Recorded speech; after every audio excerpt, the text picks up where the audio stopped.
of Butterfield. And what I'd like us to do, so to kind of begin with, if you can like make yourselves, actually what you could do first of all is, some of you will be more familiar with Zoom than others, I'm sure. But if you're familiar with Zoom and you know the chat bar facility, you could go in on the chat bar facility on your Zoom and you could say your name and where you are. So I'm gonna start the ball rolling. So Norman, I'm in Turnpike Lane, which is in North London. Turnpike Lane, North London, N22, and say one thing you're grateful for. So something I'm grateful for, I just had a really lovely bowl of yogurt with my partner's homemade jam. So just whatever kind of pops up into your mind, don't avoid overthinking. So yeah, Norman, Turnpike Lane, N22, yogurt with my partner's homemade, I forgot to put jam. There you go. And then so that's just a nice way of, and if we could all make sure, so one of my special powers, I think, is I can mute people. Can I mute people? No, someone else has to mute you. So if you're not muted, could you please make sure that you are muted? Because it can all go a bit kind of strange on Zoom if we're not muted enough. And you just plug this in as well.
Oh, we'll come back.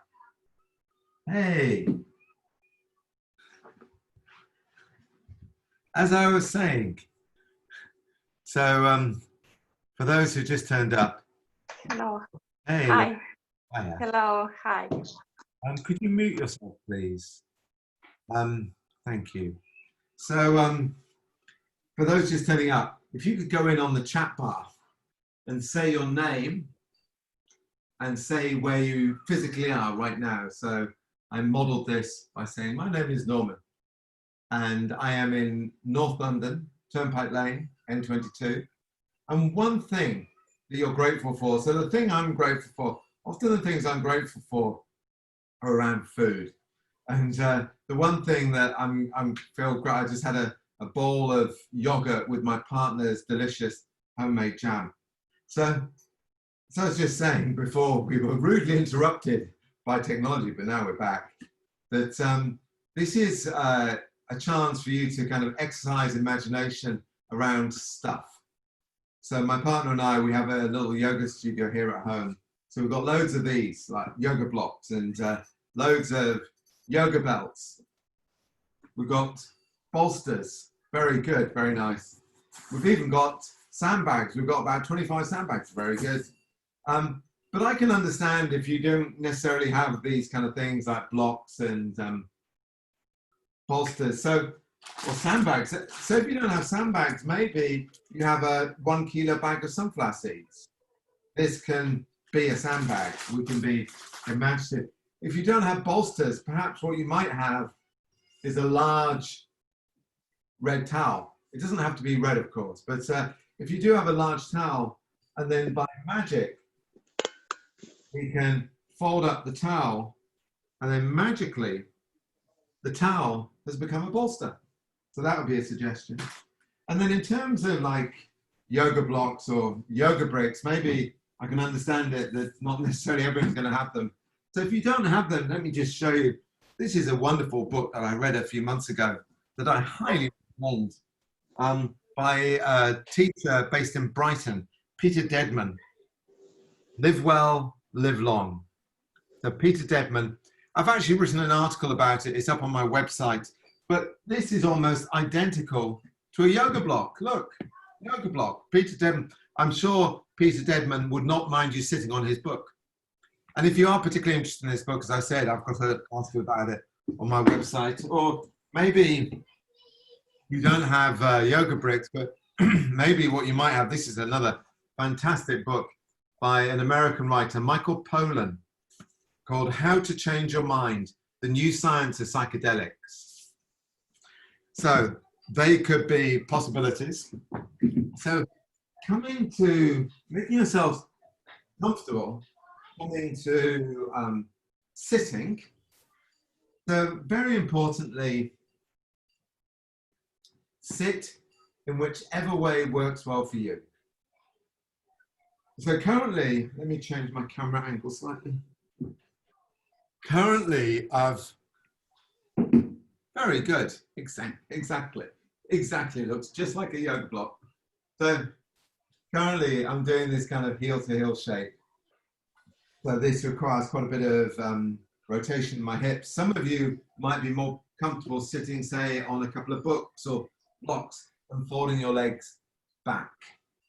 You're very welcome to sit like so. Another option for sitting could be something like this. And what I'm most interested in is something, a shape, let's call it a position for sustainability. So of course, this is an important issue, sustainability. And I'm interested in sustainability of this beautiful, precious body that we each have in our own manifestations. I'm very interested in like social sustainability, environmental sustainability. So right now, really kind of applying attention to how you're sitting. So sitting in this shape that you feel is sustainable. And then there's an openness, upwardness. And then what I'd like you to do, just kind of begin with, is like tuning into what you may be bringing with yourself this Thursday early evening. So Thursday, the 16th of July, 2020. Who would have thought of it? It's a pandemic. What can you do? It's a pandemic. So rather than being in the beautiful field, and I've been to Buddhafield for a long time, rather than enjoying the delights, the wonders, the great joys of Buddhafield. Buddhafield is one of the highlights of my year. This year, I'm sitting in front of a computer screen and you're sitting in front of a computer screen. Next year will be different. So just now, taking these moments, okay, how am I feeling? Now here in North London, it's a beautiful early evening sky, kind of fluffy clouds, little white clouds, blue sky. The two kids who live young kids who live next door are running around the garden playing. I've just had dinner. How are you feeling? What's your experience of here? So wherever your here may be, whether your here is within the M25, beyond the M25, whether your here is outside the UK, how are you doing? Just kind of taking these moments, and one way we can explore the interiority of our being is Maybe if it feels comfortable, you close the eyes. If that makes you feel in any way uncomfortable, just keep the eyes open, let the gaze soften down. That, just like, how is this for you?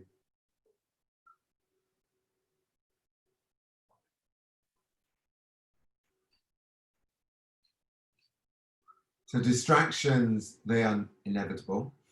There's the certainty of chatter, mental chatter. Possibly you're wondering what's going to happen next, or maybe there's a planning for the weekend. Just a few more moments, just simply sitting here, almost like a gentle wondering about this body, this mind, this moment.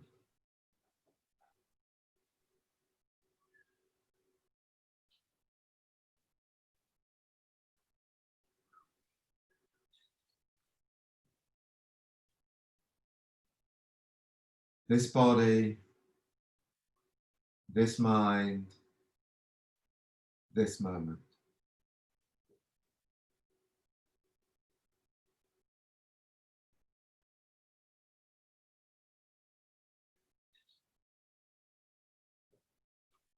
So if the eyes are closed, taking your time, just very gently raising the eyelids, so keeping the gaze down, so avoid getting too distracted by all the stimulants around, so keeping the gaze down. And then releasing out the legs, just take a moment to just kind of leaning back into the hands. So this is a yin yoga class. I know a few of you, and you've done this practice many times before, but how we're going to start this evening to kind of celebrate the Buddha field, what we're going to do to start with is you're going to, I'm just again slightly altering my angle, it's all about the angle. You're going to come to standing, and then standing, that's good, just come to standing, and then let's just do a little bit of gentle shakings. So shaking, as I'm sure some of you know, this is how animals release trauma. They shake themselves. You know, I think it's important to acknowledge that we've all been traumatized to a greater or lesser extent by the last 6 months. I know for some people, lockdown has been very joyful. I personally have taken delight from seeing empty skies on many planes in the sky and far fewer cars on the road. But for some, the last 6 months have been incredibly difficult. You know, for all of us, this has been a time of, you could say, unprecedented change. And then let's just come gradually, so what we're going to do, we're going to do a little bit of a body tapping exercise. So let's start on the right arm. So make the left hand into a loose fist. So do feel free to kind of softly tap or more strongly tap. This is your body, this is your practice. So let's start just below the right collarbone. So just tapping below the right collarbone. Tapping, tapping, tapping. Tappity tap, tappity tap. So body tapping is a way of encouraging feeling, like enhancing body awareness. And the particular paths we're going to go down, some of you will be familiar with them as the energetic channels. So we're going to go down the lung channel, heading towards the right thumb, along the inside of that right arm. So the yin side, inside of the right arm. Come to the right hand, roll the right hand over, now go along the outside of the right arm, the yang side. So this is the path of the lungs, yang partner, the large intestine. And then let's come into the armpit. This is where the heart channel starts. Or we could just take delight in gently tapping our right armpit. And now let's go down again, the inside of the right arm, heading towards the little finger, which is where the heart channel ends. And then when you get to the little finger, roll the right arm over and now go along the yang, the outer side of that arm. Tap, tap, tap, tappity tap, tap, tap, tap. Come back to lung 1. So just below the collarbone. It has different names. One of the names is middle palace. And now let's go along the middle of that inner right arm, heading towards the ring finger, sorry, the middle finger. Roll the arm over. Now go from the ring finger. So that was the pericardium. This is the triple heater, which has different names. Sometimes it's called the Sanjiao or triple burner. Come up to that right shoulder, now swap over. So the right hand, just gently tapping just below the left collarbone. So remember, tap as strong or as soft as you wish. So this is middle palace. Another name for it is central treasury, lung 1. And now let's go along the lung channel, the inside of that left arm, heading towards the thumb. Get to the thumb, roll over, and now go along the yang side. So the yin is inner, the yang is outer. Yang side, this is the large intestine.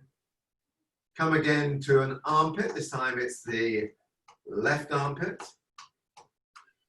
Heart 1 is in the left armpit. And now let's go along the yin side, the inside of that left arm, heading towards the little finger. Come to the little finger, roll that arm over, and now along the heart yang partner, the small intestine. Tap, tap, tap, tap, tap, tap, tap, tap. Come to lung 1, just a few more times for good luck. And then go along the middle of the inner left arm. So this is the pericardium channel. Pericardium ends in the middle finger, roll that arm over. The triple heater starts in the ring finger, so tappity tap. Now along the outside, the yang side, the triple heater of that left arm. And now let's come to our heads. I remember someone telling me that if you tap your head, that's a way of helping your hair to grow, but I learned that too late, unfortunately. So the only reason I have this hairstyle is that I'm losing my hair, and I refuse to have a comb over. Maybe a few of you might remember the comb overs from the 20th century. So we could go around the cheeks and the jaw, tappity tap, the lips.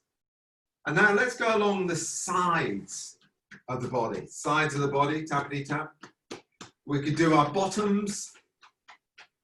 Remember, this is a way of enhancing our experience of being a body, tappity tap, tappity tap. And now along the outside of the leg. So soften the knees. This is the gallbladder channel. Come to the feet. Let's just take some moments taking pleasure in our feet. These fantastic feet that walk us through this life. So tappity tap, tappity tap. And now come up on the inner thighs, inner legs. So this is the gallbladder pair. Liver, yin is liver, yang is gallbladder. Come to the bottoms again, tappity tap. And now go down the back of the leg. So this is the pathway of the kidney and the bladder. Come again, once again to the feet. Really taking joy in these feet. So that in itself is a practice. One of the things I most enjoy at Butterfield is walking around barefoot. And now come up to the front of the thighs. So the quadriceps, this is the stomach and spleen. So we get really big, strong muscles of quadriceps. The biggest muscles in the body, quadriceps, alongside the glutes, the bottoms. And then just kind of come and just bring the hands, just take a moment, just kind of resting the hands just on the lower abdomen, feeling this body. So I really appreciate, I really value all the support I have in life. And I'm being supported this evening by many talents. So just start. It's streaming. This is Norman.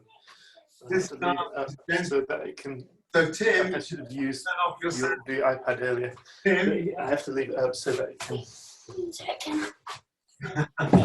Tim, turn off your sound. So just gently swinging from side to side. Can't hear him. Can't hear him. Just gently swinging from side to side.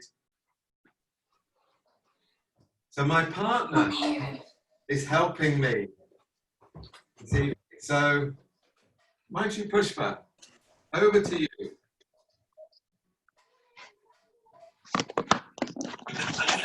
Tim, turn off your sound.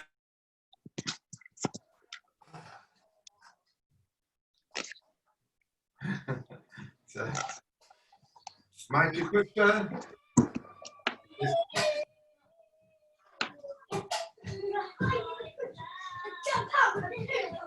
Just swinging and swaying from side to side.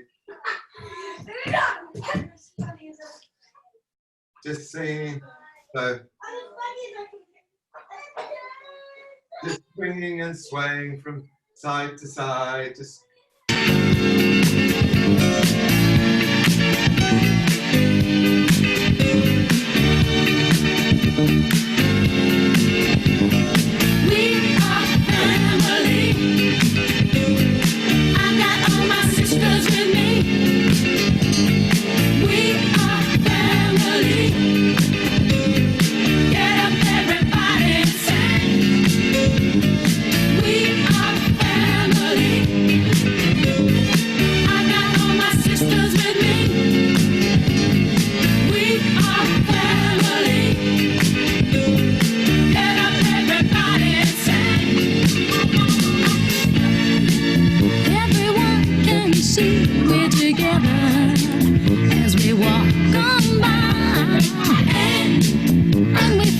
just like birds of a feather. I won't tell no lies. All of the people around us, they say, can they be that close? Just let me state for the record, we're giving love in a family dose. We are family. Hey, I got all my sisters with me.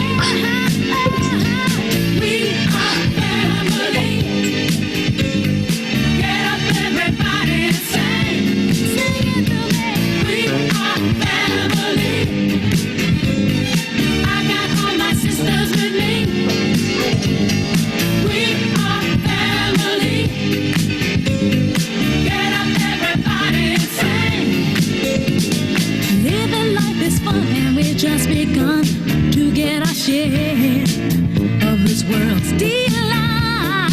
High hopes we have for the future and our goals in sight. We know we don't get depressed. Here's what we call our golden rule. Have faith in you and the things you do. You won't go wrong. Oh no, this is our family jewel.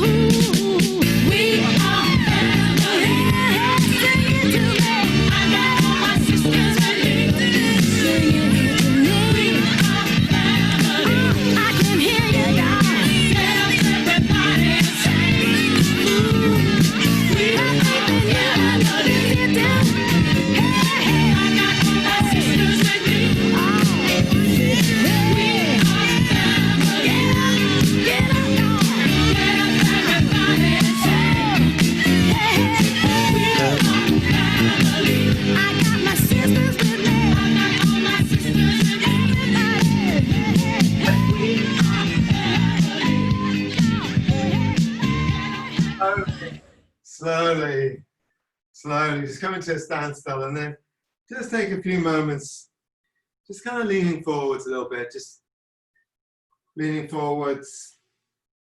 So in Yin Yoga, we'd call this posture dangle. So maybe you hold above the knees, maybe below the knees. You're very welcome to use a wall if you wish, just leaning the bottoms against the wall. If you want to make the stretch stronger, you could always hold your elbows. So in this practice, there are many ways of modifying.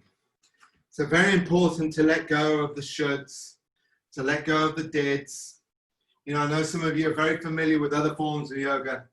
So yin yoga is different.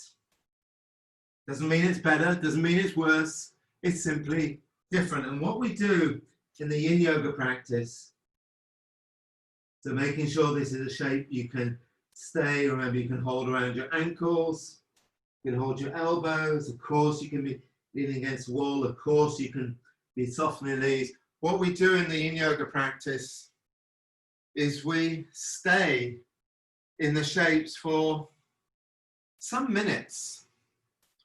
So very important that you're really paying attention to what you need.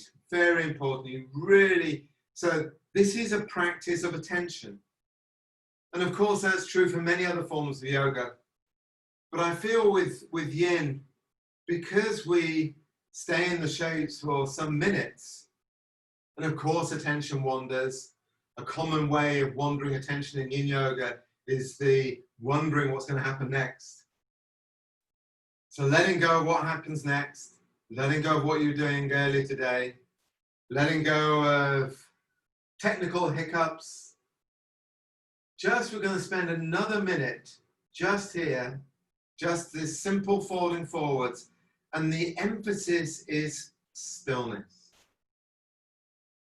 So this is what we do in yin. We emphasize stillness. The kind of essence of the practice, talk about the staying, the stillness, and you're at what you might describe as an appropriate edge. So just a few more moments.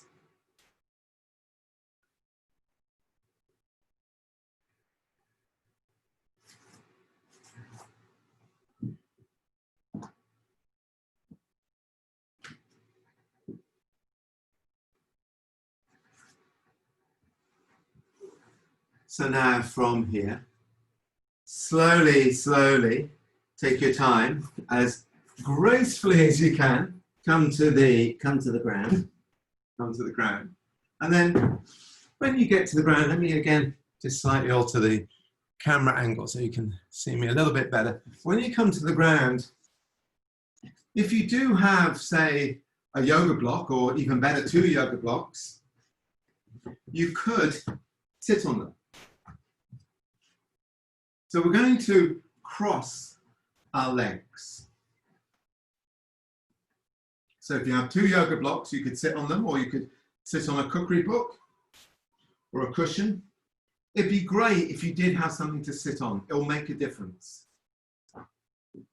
Do feel free to ask me for advice as we go through the practice. So the way you can ask me for advice is if you go in on the chat bar and you just, so I've got a large projector screen just to my right, so I can see chat bar comments more easily. So definitely feel free to ask for advice. So the legs are crossed, the right leg is in front, please.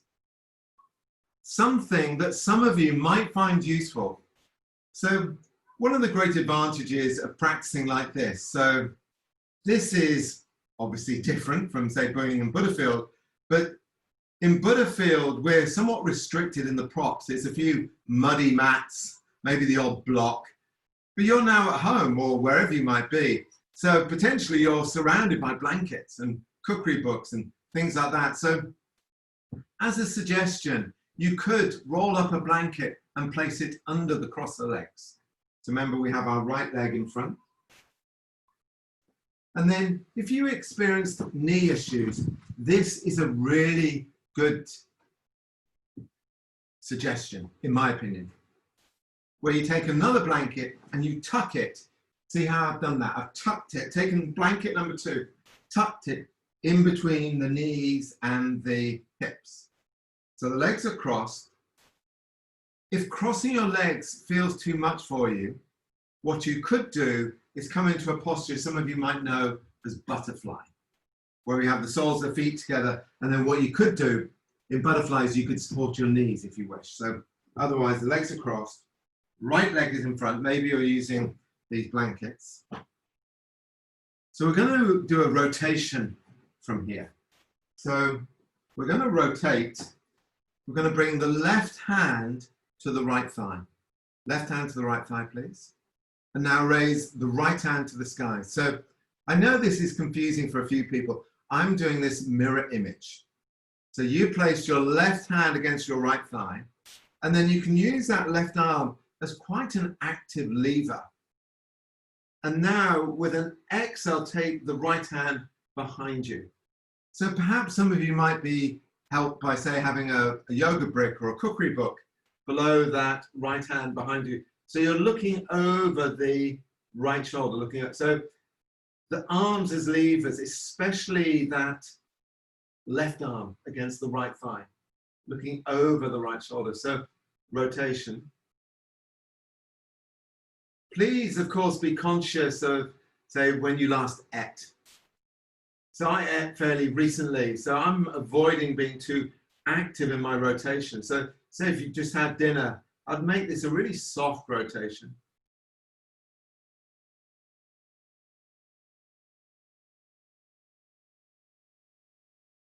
And now what we're going to do from here, we're going to keep the levers, they're going to stay still. And then with an inhale, just very slowly, notice how this feels. Notice how this feels. Turning your head, look over the left shoulder, look over the left shoulder, just a breath or two. Just notice how far around you've turned your head as you look over that. Look over the left shoulder, look over your left shoulder. And then with an exhale, bring the head to center. So that's a rotation. And now what we're going to do next, we're going to do a lateral movement. So take your left hand. Actually, if any of you do have a sandbag or a bag of rice, you could place it at the top of your right thigh. And then the left hand, let me move this stuff a little bit. The left hand, let's say, is about 20 or 30 centimeters away from the left hip. The left hand, what I would recommend is rather than having the hand flat on the floor, you just have the tips of the fingers touching the floor. This can be a good way of accessing the wrist and the forearm. But then what we're going to do from here, so there are options. There are always options. I would strongly suggest that if you go to a yoga class and the teacher does not offer options, I would leave. I would leave sooner rather than later. I think offering options is absolutely essential. But equally, you don't want to have too many options. It gets too confusing. So as a general rule, I offer 3 options. So option 1 could be to keep your right hand down on your right hip. Option 2 could be to bring your right hand against the back of your right head. Option 3 could be reaching that right arm over. Whichever option you've taken, focus on keeping the right hip staying down. So that's one of the reasons for using a sandbag or a bag of sunflower seeds on the right thigh, just to kind of keep the hips down. So we want to keep the hips level. So of course you can bring that right hand to your head. If it feels a bit too much for your shoulder, do please bring that right arm down.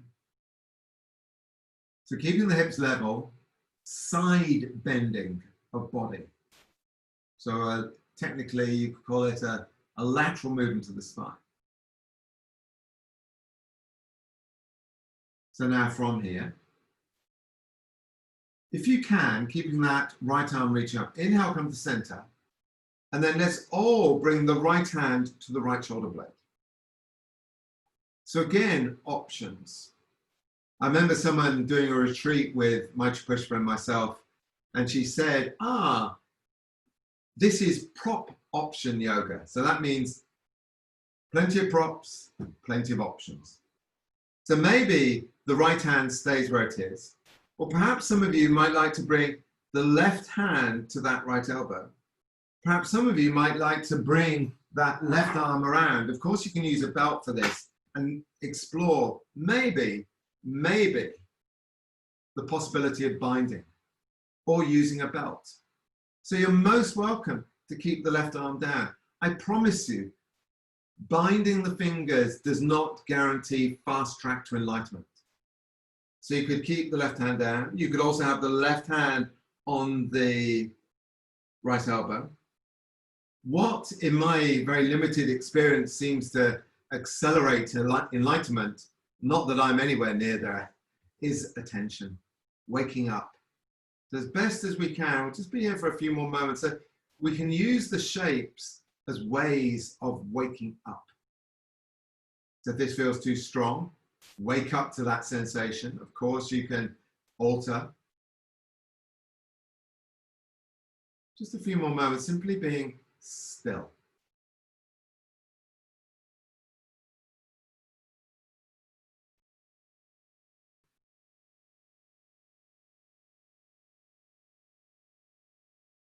And now let's release. So we're going to do one more movement on this side. So very important, everything is optional. So maybe you choose to keep the arms down. Very welcome to do that. Maybe you have a block or perhaps a cushion that you could perhaps lift above your head. If you want to be particularly macho, so I can say this because the first person I saw doing this was a woman. If you want to be really macho and you've got your bag of rice or your sandbag, you could lift that above your head. So choose what you wish to do. So remember, you're very welcome to keep the arms down. You're very welcome to lift 20 kilos above your head or somewhere in between. So the point about doing this is just to remind ourselves of the need to balance. So if someone says to me, all I do is yin yoga, I would suggest that they go for a run across Hampstead Heath. Or they, what do they call it? Legs, bums and tums in the gym. Not that the gyms are open at the moment. But doing something, or going cycling, doing something that kind of builds up the energy. So personally in my own practice, I actually do, believe it or not, I do lifting the sandbag and other things above my head for some time. And then I kind of fantasize about my biceps and triceps getting ever bigger so I could become a like version of Arnie. And then Maichi Pushpa just laughs at me. So if you have raised something above your head, now bring that something down. And then take the hands behind you. Take a moment, just leaning back into the hands, leaning back into the hands. And we're going to change the cross the legs. So change, cross the legs, changing. So maybe if you've never come across these blankets, using blankets this way, I'd really recommend you try it. So what do I feel when I'm doing this? I feel support, and then the support encourages release. So in many ways, this is what an element of practice is about, release. And within release, of course, is ease. So we'll now do the rotation the other way. So the right hand against that left thigh, raise, lengthen. So see if you can feel from your left hip to your left hand. So I sometimes call this posture airing the armpits. So we're airing that left armpit, and then with an exhale, take that hand behind you. So rotating. So we can use the right arm, really is quite an active lever. Remembering that point I made on the first side. So if you've recently had dinner, be softer in your rotation. So that's another element in the yin yoga practice about, we're talking about staying in stillness, and also we look to soften. So keep looking over the left shoulder, keep looking over the left shoulder, keep looking over the left shoulder. And now from here, so the levers, they stay still. With an inhale, just very slowly turn the head and now look over the right shoulder, look over the right shoulder. And what I'd like you to do as you look over the right shoulder, just take a moment, reflect. Are you experiencing more head movement this side or the first side? There will be some difference, but sometimes the difference is very subtle. And then with the next, I'll bring the head to center. So that's the rotation.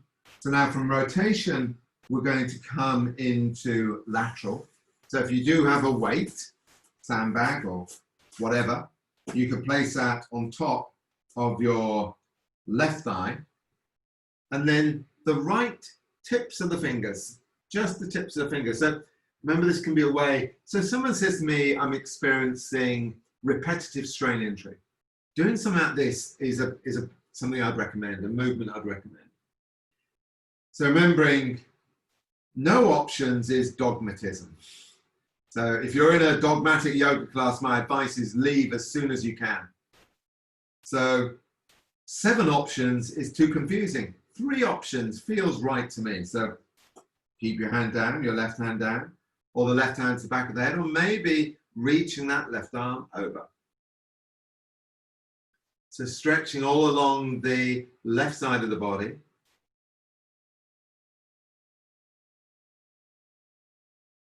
Remember, keeping the left hip staying down so the hips stay level.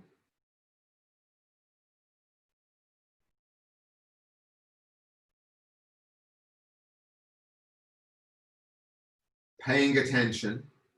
So the shoulders are the most mobile joint in the body, and their mobility can come at the price of being easily strained.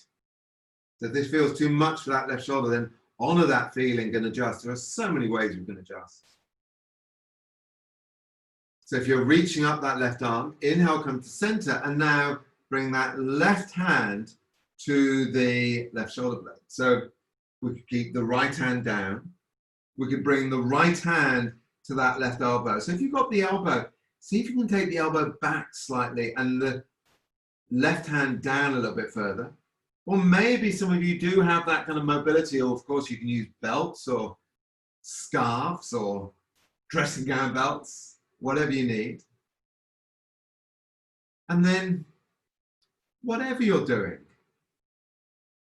whether you're keeping your right hand down, whether the right hand is making contact with the left elbow, whether you're using a belt to bind, or whether you've got your fingertips to bind, what I'd like you to do is just take a moment of reflecting, like how we did with the turning of the head. Does this side feel more open or less open? So being curious about this body. My partner, I know some of you know her, Mighty Push, when she's teaching meditation, she'll sometimes use the image of David Attenborough. So David Attenborough is like, 307 years old, and he sees like a hamster that he's seen like 10 million times before, and he's like, wow, look at that hamster. Isn't that amazing? So that, to me, is part of practice of being amazed by each moment. So now release. So if you do have a belt or a scarf, what we're going to do now, so you could, and of course you can keep your hands down. If you've got a belt or a scarf, you can have the hands, let's say about approximately wide as the shoulders, and then lift the hands up. So it's a bit like a football fan. Not that there are football fans at the moment. I was quite into football. My kind of interest in football declined as I get older, but post-pandemic, or not, we aren't post-pandemic, we're in the pandemic, but with the Premiership going back, I really find it very hard to summon up any interest. I'm a bit like, wow, we're in a pandemic. Thousands of people are dying or died, and you're playing football. So if you have a belt, maybe you could see if you could pull the belt apart, just see if that might be a possibility. Maybe. So many maybes. So just a way of, it's like activating the arms, the upper body musculature. And then release. Take the hands behind you, lean into the hands, release out the legs. So what we do in yin yoga is we consciously pause between the postures. So we pause for a variety of different reasons. One of the reasons is just to kind of notice how you're doing. So say if you pause and you notice strong sensations persist, that's a signal that the edge was too extreme. But also pausing to see if we can get more sense of what you might describe as the subtler flows within the body. And then just about, so we were just doing external rotation, and the next posture we'll do is also external rotation, just to balance that. What you could do is take the feet as wide as the mat and let the knees fall in like so. So this is a kind of basic internal rotation. So just kind of balancing the external rotation. And now let's come into a posture called butterfly. So this is, I sometimes call this the classic yin yoga pose. So butterfly. So measure the space in between the hips and the heels. So if you have a yoga block, you can comfortably fit that block in between the hips and the heels. You're most welcome to sit on something. So say if your low back feels a bit tight, say if you feel some restrictions like around your thighs, sitting on whether it's a block or a cookery book could be really helpful. And then if there are issues with your knees, so what I would recommend when we have, notice I say when we're injured, you need to prioritize support, in my opinion. So support could be like, say, putting a bolster below the thighs or putting bricks below the thighs. And now bring the thumbs and the index fingers to the big toes. So remember when we were doing the tapping exercise, remember tappity tap, tap, tap, tap, tappity tap? So we were tapping and tapping the feet. Honestly, I swear to God, this is true. One of the joys of yoga for me has actually been finding my feet. Because how often in the Northern European climate do we really see our feet? And one of the success stories for me personally of lockdown, so Mighty Bush and I went into lockdown fairly early. So one of the success stories, we're very privileged. We have a garden here, and we have a meditation path in the garden. So every morning I've been walking the meditation path barefoot. It's been fantastic. So let's just kind of rub our big toes. If you're interested in energy channels, this is where the spleen and the liver start. And then we could massage the large arch in the foot, which is technically described as the medial longitudinal arch. So I got to 56 before I'd ever said that in my life. So medial longitudinal arch, we can like massage. So I'm a huge fan of body work, and this is one of the great sadnesses of lockdown, of like not getting a massage. And one of my great joys at Butterfield, I've been at Butterfield and I've had a massage every day. It's been like fantastic. So let's now come to, this is an interesting point. Let me get a bit closer so you can see me more clearly. So here we have the ankle, and here's the lower leg, Achilles tendon. In between the ankle and the Achilles tendon, midway, is a point called kidney 3. So kidney 3, what's the name of kidney 3? The Great Valley, as I remember. This is the most important point on the kidney channel. And it's sometimes talked about as a point for longevity. And what I kind of feel, I'm not sure if it's going to make me live longer, but it does no harm. It does no harm, pressing kidney 3. So I'm applying a decent level of pressure. So unlike, I'm sure a few of you will be familiar with the opiate crisis in North America, like hundreds of thousands of people have died because of the misprescribing of opiates like, OxyContin and fentanyl. They definitely do harm. Hundreds of thousands of people. OxyContin and fentanyl make heroin look like a vicar's tea party. So now let's come up what you could describe as the yin channel. So inside the shin bone, inside, so technically medial. So here's the shin bone inside. So in the yin channel, this is where the liver, spleen, and kidney channels are. So come up to the knee, and then we could go down the lateral side of the shin bone. So the outside of the shin bone, and just below the knee is actually another interesting point called stomach 36, which is supposedly good for stamina. And the translation of that name is something like leg 3 more miles. So give me some more stamina. Now let's go. So go down the outside lateral side of the shin bone, and then come back down to, let's press our kidney 3s. One more time just for good luck. Does no harm. And then what we're going to do next, just bring the fingers just by the feet. So about, it was towards the end of last year, I contacted Buddhafield. So as I said, I've been going to Buddhafield for a long time. I've taught in the yoga space for a long time. And in recent years, I've been at Buddhafield and I've been really quite disappointed by the music in the evening.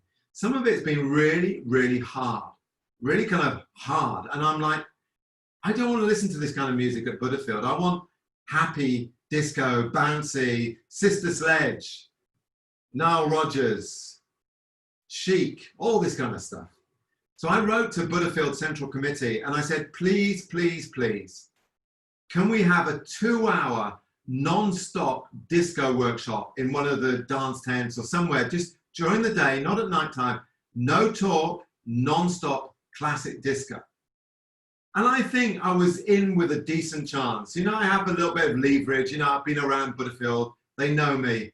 And I think, you know, and then, so this is one of the great losses for me, that we could have actually been all in the field bouncing around to like Shaka Khan, Gloria Gaynor. But we're here. Here we are. So now from here, just slowly feel your way forwards. Do feel free to support your head, maybe with a block or a book. I know some of you have got a lot of mobility, so maybe the head's coming close, so you could make a pillar for the head with the hands. And then if it feels appropriate for you,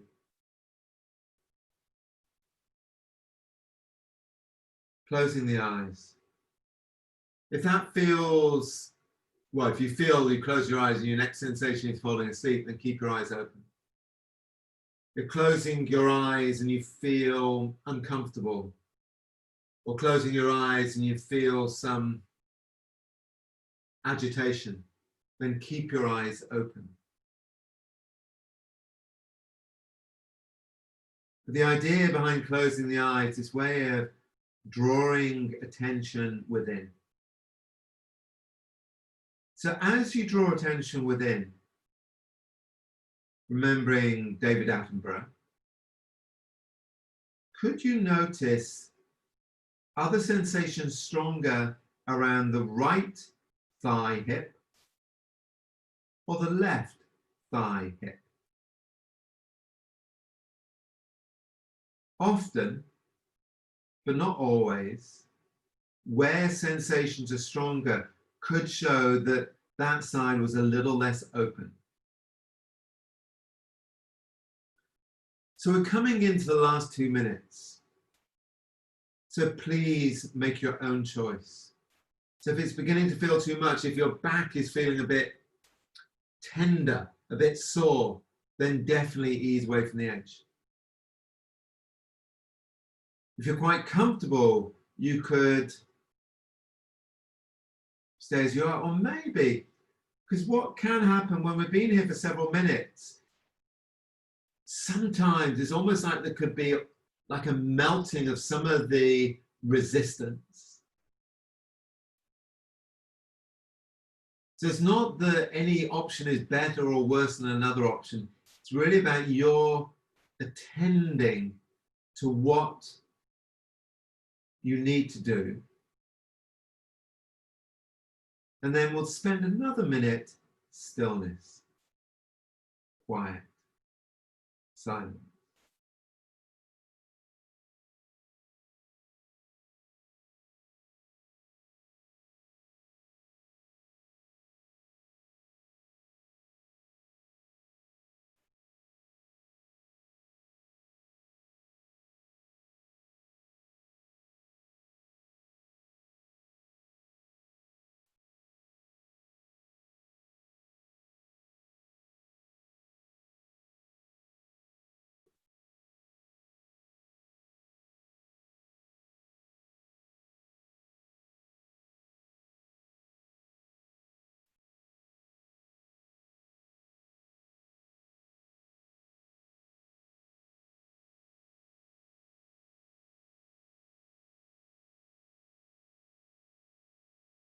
So now from here, taking your time, an image I sometimes use is imagine you're moving through a cloud of butterflies. So this posture being butterfly. So easing your way up, easing. Avoid abrupt sudden movements. And then once you come to center, so having gone forwards, that's a flexion, we could take some moments in back extension. So taking the hands behind, just leaning into the hands. So going forwards, flexion, external rotation of the hips. So we could also reverse the external rotation of the hips. We could, as we did just before, we could bring the feet as wide as the mat or whatever you're on, and then just let the knees fall together. So this is a brief internal rotation of hips.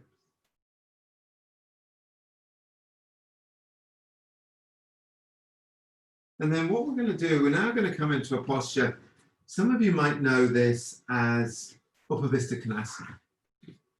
So in Yin Yoga, the poses have different names as a way of encouraging the beginner's mind. So I know some of you have done like decades of yoga, and I could say something like Upavista Konasana, and we could go into the autopilot. So Yin is different. In Yin, one of the names for this in Yin is dragonfly. So take your legs wide apart. Having taken your legs wide apart, so if a woman's pregnant, I would be really cautious about this posture. What I would suggest if a woman's pregnant is that she could have the feet flat on the floor and hold the ankles like this, or come back into butterfly. So I think taking the legs wide apart like this, when you're pregnant, could put too much strain into the kind of inner groin area. So remember, you're very welcome to say sit on a block. Another interesting option here is if you have yoga bricks, you could place them below your knees. This is also a strategy if you have knee discomfort. So discomfort to knees is common. So don't take it personally. This is very common. If you're interested, I actually have a kind of a knee, I call it knee exercise sequence. I've gone 21st century, it's now up on YouTube. So if you email me through my website, if you're interested, it's 6 exercises. So you can have bricks below your knees. You could be sitting on a block. And now bring the hands to the thighs. So remember I mentioned soft. So the frequent suggestion within many other forms of yoga is to engage, like feet in flexion, thighs engaging. What we do here is we soften. Unless, so there's always an unless. Say if you do have knee issues, or if your low back is feeling a bit uncomfortable, so not yet coming forwards, if your low back is feeling a bit uncomfortable, if you're very mobile in your body. So if you fall into any of those categories, I'd recommend engage. So feet more in flexion, thighs more engagement, and maybe another suggestion is bring the legs in a little bit closer. Or this is all soft. And then taking the hands behind you, let's just take a few moments, just simply sitting up, making space. So space from the navel to the sternum, so center of abdomen, center of chest, and then space from the center of the chest, sternum out to the shoulders. Very slightly soften the chin down. So the back of the neck is long and smooth. And then of course, you could stay like so. There is a uniqueness of individual. Each of us has our own body. Each of us also, of course, has our own experience. So maybe you've been doing yoga for 6 months, maybe you're doing yoga for 20 years. Maybe you might like to come forwards from here, maybe. So of course, do feel free to kind of support the head. So bolster or blocks or cookery books. Maybe you're coming so far forwards that your head is close or even on the ground. So do give yourself, if this is possible within your own practice, definitely feel free to go to that place. However, there's often a however. If you're less familiar with Yin Yoga, be cautious. A wonderful test of yoga practice is our ability to walk away afterwards. So you might get your head to the floor and on some level you're thinking, wow, I'm a very advanced yogi or yogini. And then afterwards you're a bit like the wow goes to ow. Too often in a yoga practice, it's almost like the tyranny of flexibility. Too often in a yoga practice, we fixate on flexibility and say we see someone, so I can just about get my head onto the floor after like doing this many, many years, I can just about, oh, head to floor. The tyranny of flexibility. And we see someone with their head on the floor and we think, wow, they're bending, wow. But actually, rather than revering someone who has their head on the floor, very close to the floor, I feel that a more humane response is compassion. Because actually that person is stuck unless they take a pickaxe and start digging a hole in the floor, and then eventually they can do it like 360-degree loop. So wherever you've come to, you're very welcome to have the spine vertical. You're very welcome to have the head on the floor. But using the poses as doorways into being this body rather than something to be achieved. So if you're struggling and straining, please ease from edge. Be in a shape. Of course, there's some stretch. Stretch is healthy for body. But if the stretch results in struggle, you need, in my opinion, to ease away from the edge. Because remember that point about stillness. So we're just coming towards the last minute. So this is the question that you can drop in for yourself. Can I be still for another minute? And if the answer is, actually, I don't think I can, honor that feeling. Ease from edge. If you're quite comfortable, then you could continue as you are, or maybe you could come a little bit further forwards. So stillness. One more minute.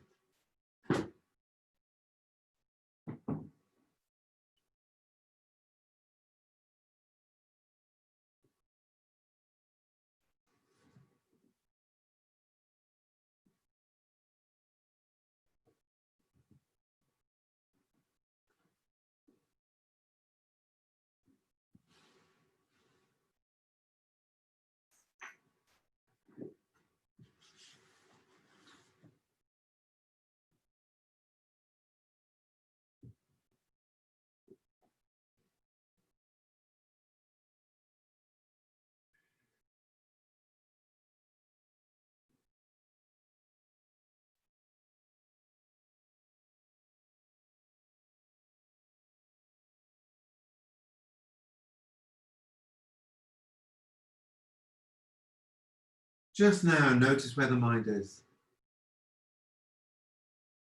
And then from here, slowly take your time. Ease your way up to center. Remember, avoid abrupt sudden movements. Be yin in how you move. And then once you come to center, what I would recommend is bring the hand behind the knees and just lift the knees up and draw the knees in. So we could take some moments just giving ourselves a hug. So hugs are so healthy for our hearts. And I do, personally I do, but I avoid the word social distancing. I say physical distancing. Physical distancing and social intimacy. So as human beings, we need connection. It's all about, what's it? Not location, location, location. It's about connection, connection, connection. So we need hugs. And this, of course, is one of the tragedies of the last 5 months, the lack of being able to hug like so. And then release. So what we're going to do now, we've done some forward bending. We're going to do putting the low back into extension. So if you'd like extra padding, of course, you're very welcome to use extra padding. Maybe you have a blanket. If a woman's pregnant, she could benefit from a bolster.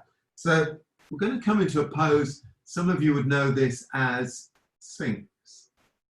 So a pregnant lady would place the bolster kind of top of thighs, like so, so that the tummy can hang free. So definitely feel free to have that little bit of extra padding if you wish. So from the kind of low abdomen to the top of the thigh. So in Sphinx, have the elbows just in front of the shoulders. Have the elbows as wide as the shoulders. And then having come into Sphinx, what I'd like you all to do is to interlace your fingers. Interlace your fingers. And then having interlaced the fingers, what I'd like you to do now is to grip. Grip as tight, as hard, as strong as you can. Grip, grip, grip. So gripping as tight, as hard, as strong as you can. Grip, grip, grip. Notice how that feels, as much as you are noticing where the mind might be. Notice how that feels. Because, and particularly in current circumstances, this is often how we're living life, with a lot of gripping. So release the gripping and just bring the hands down. So maybe the palms are down, or perhaps you have the hands together in prayer position.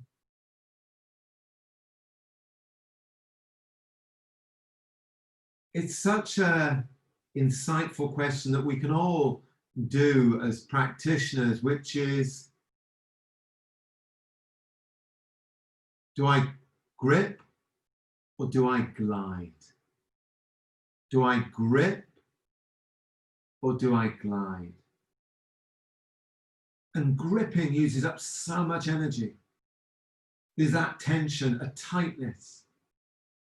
And I've gripped plenty of times. I remember feeling in like early April, it was almost like overwhelmed by fear. A lot of gripping, a lot of fear. And I know for myself, when I'm fearful, anxiety literally uses up my brain and I'm less able to see more clearly. So a practice, we can keep asking ourselves, am I gripping or am I gliding? So now from here, so of course there are options. One of the options you could do here is you could be lying flat on the floor if you wish. One of the joys of Zoom is you get to meet people's pets, children, you get to see inside their houses, all these things. So I've noticed this funny thing, cats seem to like putting their bottoms onto cameras. I've seen up quite a few cats' bottoms. So maybe, of course, you're welcome to go flat to the floor. You're welcome to continue just as you are. Or some of you, we'll be here for another couple of minutes.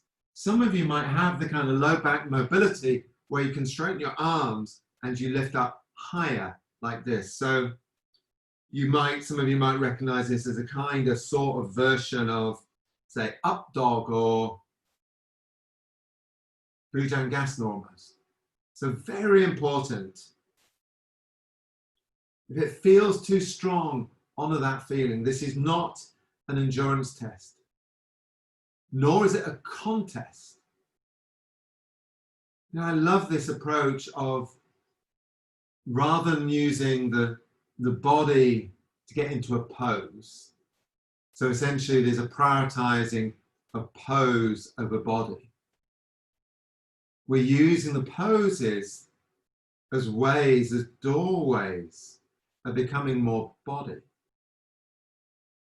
So as we come towards the last minute, what you might do, you could look in the mind again. how might the mind respond or react? And maybe the mind's quite calm. Another minute, that's fine, I'm doing good. Or maybe the mind's like, oh my God, another minute, help. If the mind is that, oh my God, another minute, help, please soften the stretch. So if the mind's reactive, ease smidge. If the mind is what you might describe as responsive, stay as you are. If you feel really comfortable, you can always bring your hands close to your hips. So the key, remember, is stillness and staying. One more minute, please.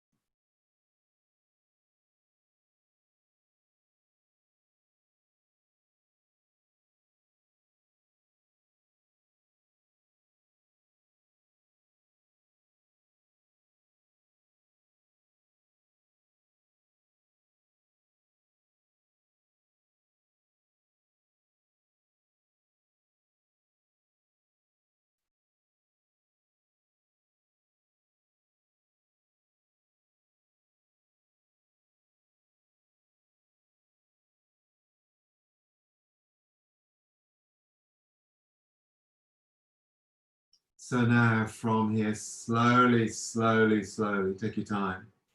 Come flat onto floor. So once you come flat onto floor, if you have space, reach your arms out wide, if you have space.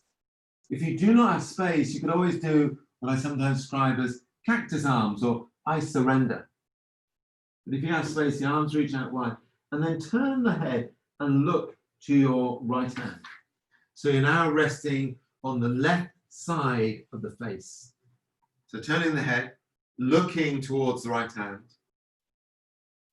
So I was in a class recently with a lovely teacher from Worthing, Louise Windsor. And she called this posture fallen tree. I like that name. So if there's space, the arms reach out wide, otherwise you're doing the kind of I surrender or cactus arms. You're looking to that right arm.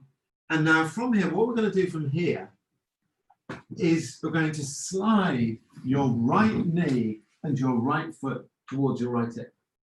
So looking towards the right hand, right knee slides towards right hip, right foot is on floor. So think of right angles. So a 90-degree angle between the upper body and the right thigh, a 90-degree angle between the right thigh and the lower leg. And what I tend to have is the right foot in flexion. So if you're a bit confused, just look at me for a moment. So see the knees come up like this. So right angles and the right foot in flexion, and I'm looking towards the right hand. And then keeping the right leg as it is, lift the head and now look towards the left hand. Look towards the left hand. So lifting the head, look towards the left hand. So remember Louise's name for this, fallen tree. Keep the head just as it is. Now bring the right leg alongside the left leg. And then slide the left knee towards the left hip. Left knee slides towards left hip. So remember, right angle. So a 90-degree angle between the upper body and the right thigh, the left thigh, sorry, and the left thigh and the left lower leg. And that suggestion of the left foot in a degree of flexion.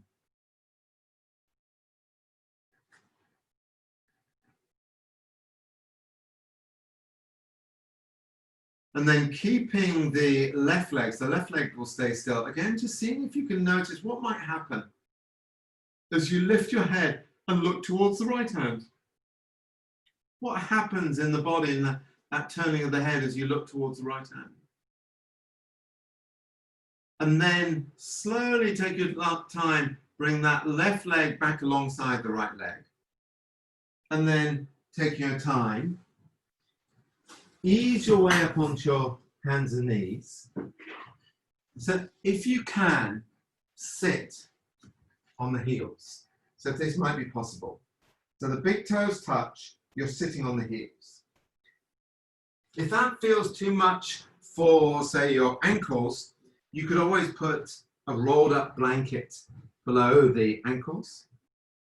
If it feels too much for a knee, what you could try is a block in between the hips and the heels. So just a way of lessening the pressure. If none of those options are working, what you could do is lie on your back and hug the knees to the chest.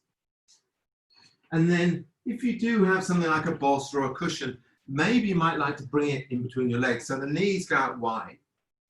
And then if you have a bag of rice or a sandbag, maybe you might like to put that on the sacrum and then just very slowly coming forwards towards onto almost like into the bolster. I remember someone talking about how I teach and how I practice, and they called it bolster hugging. I don't think they were being complimentary, but I took it as a compliment. So, or maybe you're using a cushion rather than a bolster, or maybe you just prefer to fold forward and you have the head on the ground. So doing whatever you need to do for this body, what could we call it? This evening's body, Thursday, 16th of July, virtual Buddha field.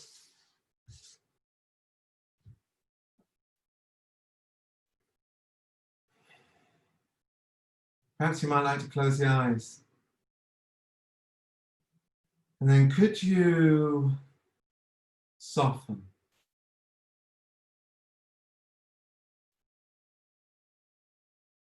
Like soften the fingers, soften the lips, soften the attitude.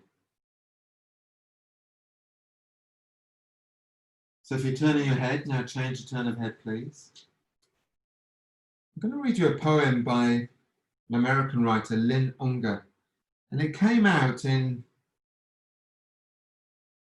early March of this year, and it's called Pandemic.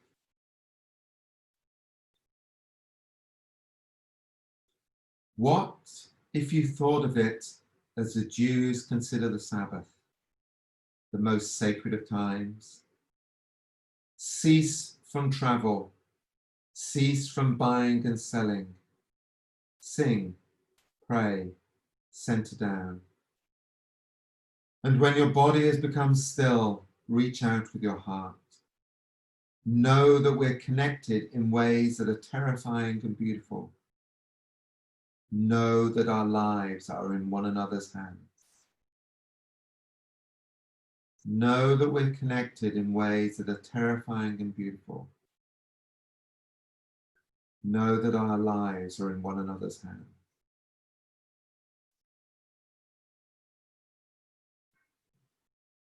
So if you're turning the head, now change turn of head, please.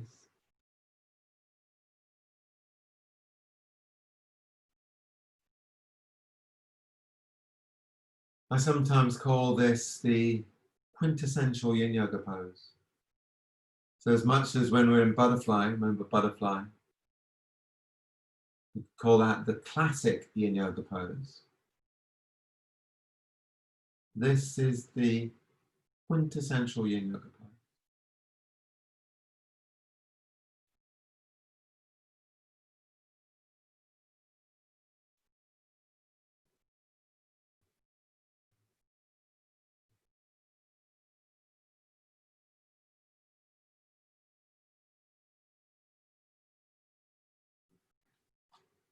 So if you're turning your head, change turn of head, please. So we're coming towards the last minute. So again, this paying attention to rather than shoulds, the dids. You know, some of you have done this pose so many times before, but now. So if it's feeling in any way uncomfortable around ankles, knees, adjust. I'd really encourage practitioners to be empowered in their practice, to use practice as a way of asserting autonomy. So instead of in my opinion, the outdated model of teacher knows best, the guru structure, those circles of certainty, can we be more empowered,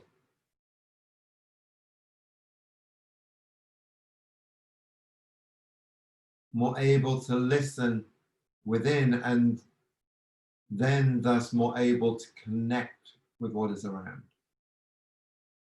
Just a few more moments.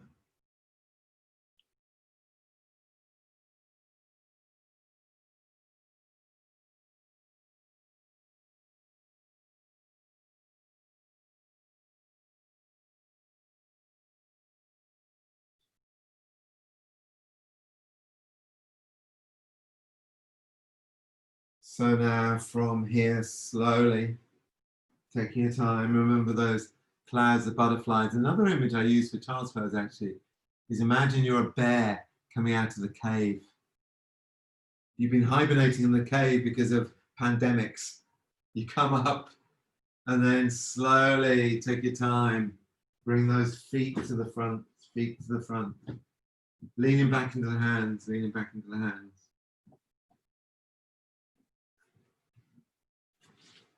And then what we're going to do next, we're going to come into a lying down posture.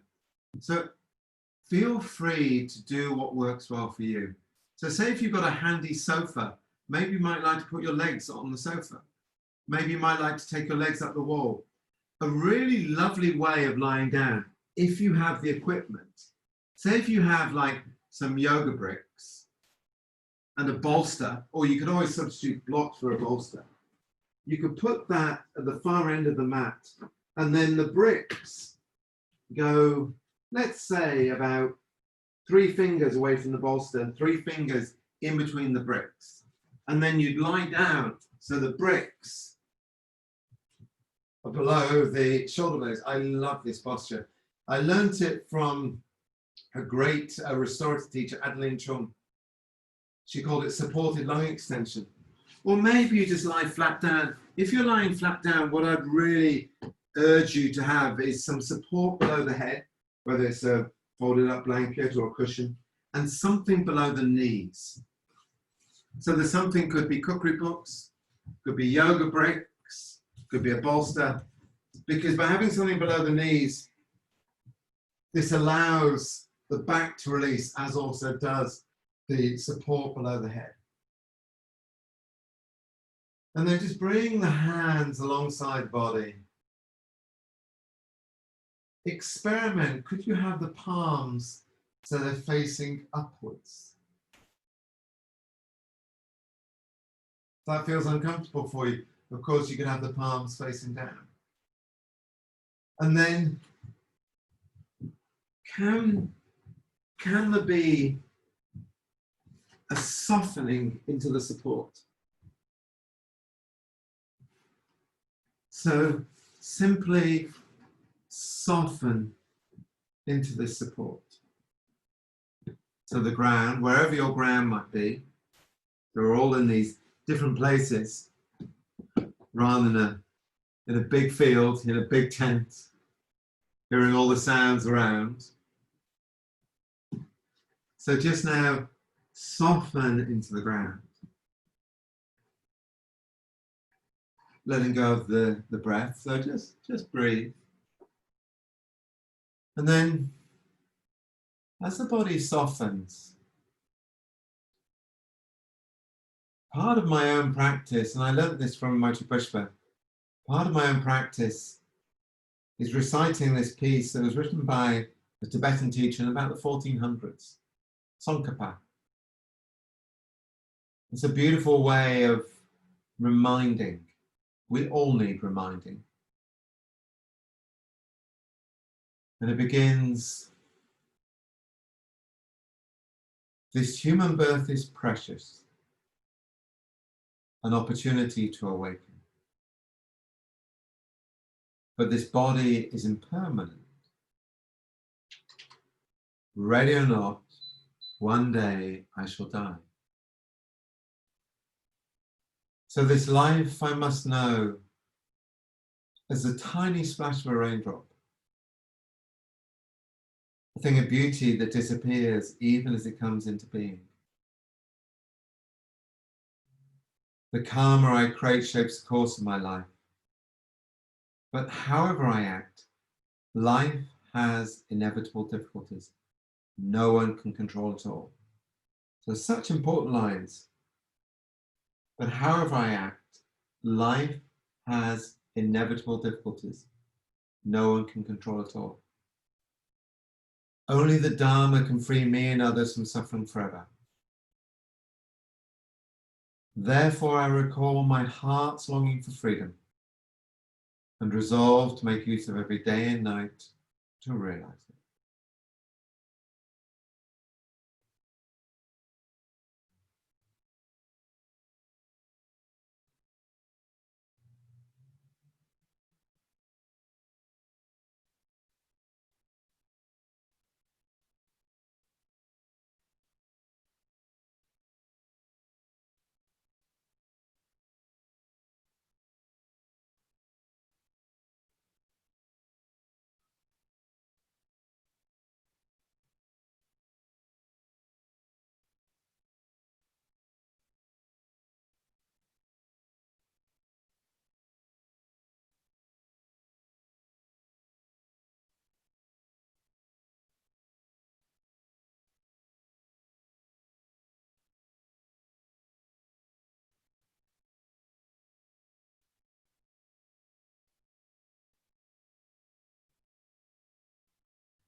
So now from here, giving yourself permission to stay. So one of the big pluses in practicing this way, feel free to stay. Feel free to switch off cameras, switch off sound. If you're going to begin moving in a yin way, there's just some soft and gentle movings, maybe of the fingers or the toes, a bit of toe wrigglings, slight easing of head from side to side. And then really taking your time in the transition Let's take a few breaths. If you're coming up, have the feet flat on the floor so the knees are raised. If you've got a bolster below your knees, you could rest the feet on the bolster.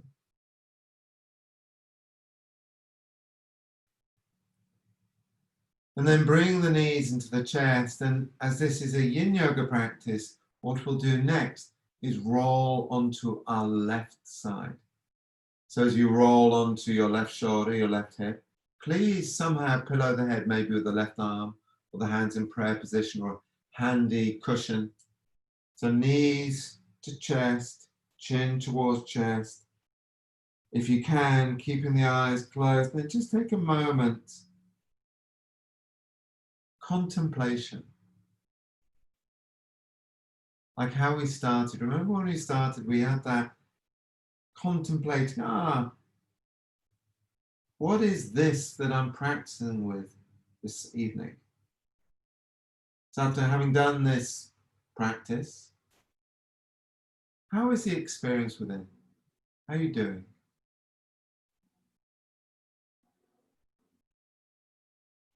And then from here, if you're moving up from here, eventually come up to sitting. Sitting in whichever way works well for you. Remember that from the start. Perhaps if it's comfortable for you, you bring your hands to your heart, or maybe you rest your hands on your chest, whatever works well for you. And we could allow, this is a yin expression, allowing the chin towards the chest, almost like we connect head to heart. Sometimes I feel for myself as a practitioner, but also as a teacher, it's all about the preciousness of life, the precariousness of life,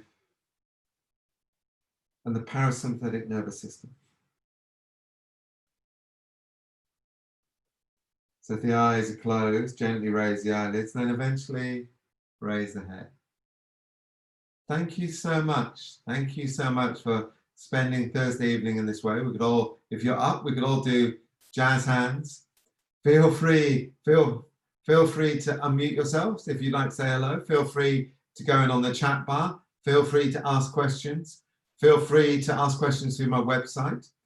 Thank you so much. Thank you so much. Butterfield lives on. Take good care of yourselves. Take good care of yourselves, and definitely feel free to ask questions. Thank you, thank you, thank you. How are you doing, Loretta? I'm just writing a message that very happy to join your class. Oh, I'm good. I'm still in London. Thank you, Norman. Maybe I'll join tomorrow meditation as well. yeah. Well, so the one tomorrow is more about meditation posture, and then I'm doing another. But very welcome to come along. We always learn new things, and then I'm doing a class on Saturday 5:30 to 6:30, which is a yin class. But there'll be disco yin, Loretta. Saturday evening? Well, only one song, but Okay. yeah, pre-lockdown, I never, as you know, I never played music in classes. And now, with lockdown, I'm playing disco in the classes. I love disco. Yeah, it was fun in the beginning. No, dancing is so helpful. Yes. Yes, that's great. Yeah, I do this as well. I think many people do. But yeah, really lovely seeing you, Loretta. And I hope our paths continue to cross. Yes, you too. Yeah, Thank I saw you. Amanda a few days ago. Sorry? I saw Amanda. White. Oh, I keep seeing her on Instagram, but we haven't met for a while. Yeah, I don't do Instagram. Well, I do, but my nephew does it for me. So I have no idea. I have no idea what he's posting. Okay, Loretta. Bye. See you soon. Bye. Yeah, bye-bye. Great. Look after yourself. Bye. Bye-bye.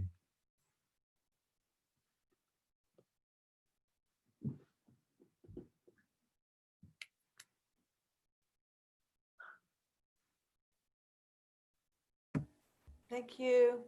Take care, Robin. See you. Bye. Have a little dozed off there. Thank you. That's all right. That's fine. Thank you. Bye. Thank you.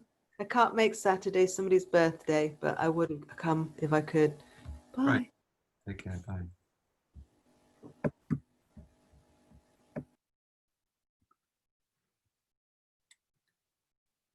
Bye bye.